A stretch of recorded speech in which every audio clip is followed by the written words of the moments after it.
So welcome to my video. My name is Trish Pellin and I am a master hypnotherapist. Now today I'm going to teach you a little technique that really needs to be included in every single session that you do. And it doesn't matter whether you're doing it as part of your pre-talk or before you start your session. It doesn't matter whether you're a therapist, a psychologist or whatever. You really need to add this technique into your service and dig deeper into it, because a lot of people kind of glaze over it and it really doesn't have the impact that it needs to have when it comes to helping out your client. So today I want to talk to you about the benefiting technique and I want to show you exactly how I do it.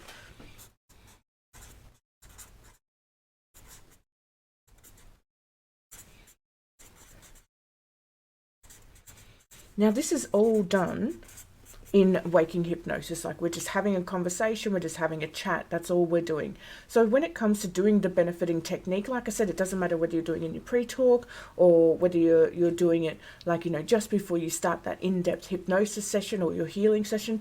But this information is not only going to help your client start to dig deeper, but you're also going to have some information to help when it comes to your client's accountability. And we all do evidence procedures, scaling and things like that. But people don't emphasize enough when it comes to the benefiting technique. And this is the way you need to word it as well. When we're going into a session of any sort, they're like, oh, what would you like for your outcome to be? Or what do you want your goal to be? Etc., etc. But we really need to use the word benefit. And that's because it has some sense of personal gain. It has that sense of ownership to it. Like, it's a benefit for that individual. So change up your wording a bit. So your client's sitting there and you just turn to them and it's a very, very simple question. And all you need to say to them, what is the benefit for you solving this problem?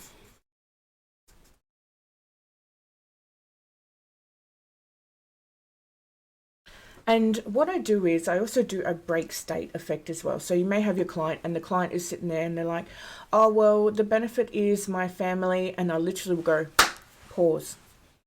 No, what is the benefit for you? Because we're always told that we have to do everything for everybody else and always be giving and, be of service and all that sort of stuff. However, there has to be this sense of receiving a benefit of some sort. And it doesn't have to be a huge benefit. And don't make it a shallow benefit either. Many people will turn around and they're like, oh, well, I'm going to start eating healthier so I can lose weight. Well, that's just a given. It just happens. What is the deeper benefit? So really dig deep. What is the deeper benefit of what is happening for your client? What is the benefit that's going to happen for here? And when they're thinking about it, really make sure you give them time to answer and dig deep into it. But there's also a secondary phase of this question as well, because it's not as simple as, oh, well, I want to quit smoking for my health. I want to quit smoking because I have lung cancer, I don't want to be on a machine, blah, blah, blah. The shallow answers like, I want to quit smoking because I want to save some money. It's not deep enough. It's really not into the core, because we can always earn money in different ways. So why not dig much, much deeper? And if your client goes, oh, I don't know, they're already setting themselves up for failure. They don't have enough connection to the benefit of the outcome rather than, what they're currently doing. But the secondary phase to this, so what you say to them, what is the benefit for you quitting smoking? Go dig deep, and then when they start talking, if they're not talking about themselves, I'm going, no, pause. What is the benefit for you? Here's your key word here, you. What is the benefit for you? And we'll sit there until we have an answer.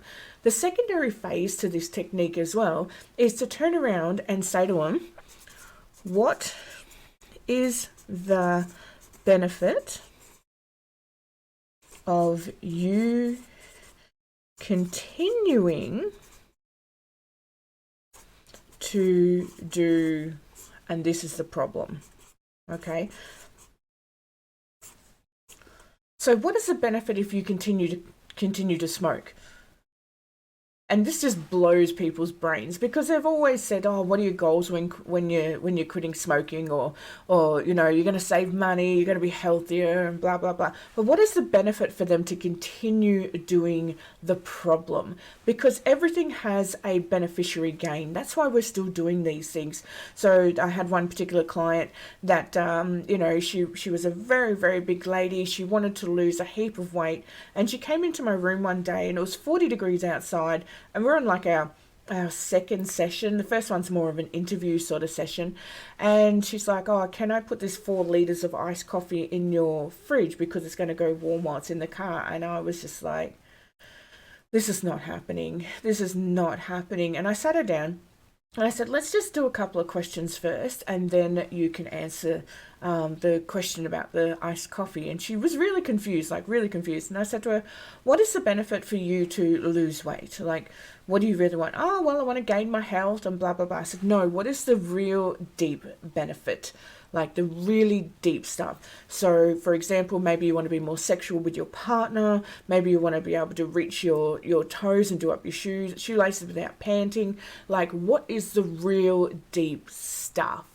And she turned to me and she's like, "I have trouble wiping my own ass, and I don't want my partner to have to do that for me in the future." And I'm like, "Okay, so a deep benefit is that you can keep yourself clean. Is that correct?" And she's like, "Yes." I said, "All right."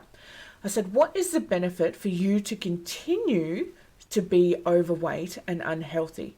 And she just looked at me like, "There is no benefit." And I said to her, "There is a benefit because you're still doing it." I said, "The reason why you're still doing it is because you haven't found a healthier way, or the healthier way of doing it really isn't deep enough for you to commit to it."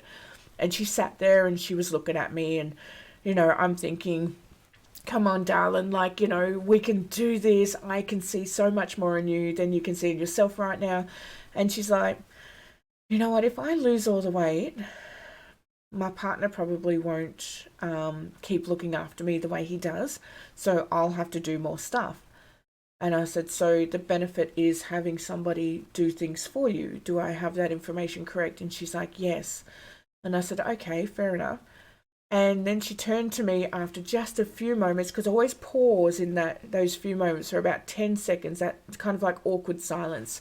The power of silence is unbelievable. And she turned to me and she's like, "I think I should take my iced coffee and go home." And I said, "I think you need to do some serious thinking and some serious processing." And anyway, so that's what she did, unfortunately. And I saw her about 5 years later, and she worked in a gambling casino place. And I saw her about 5 years later, and she came up to me, and she had unfortunately gained more weight. And she turned to me and she goes, I didn't lose the weight. I thought about having the surgery."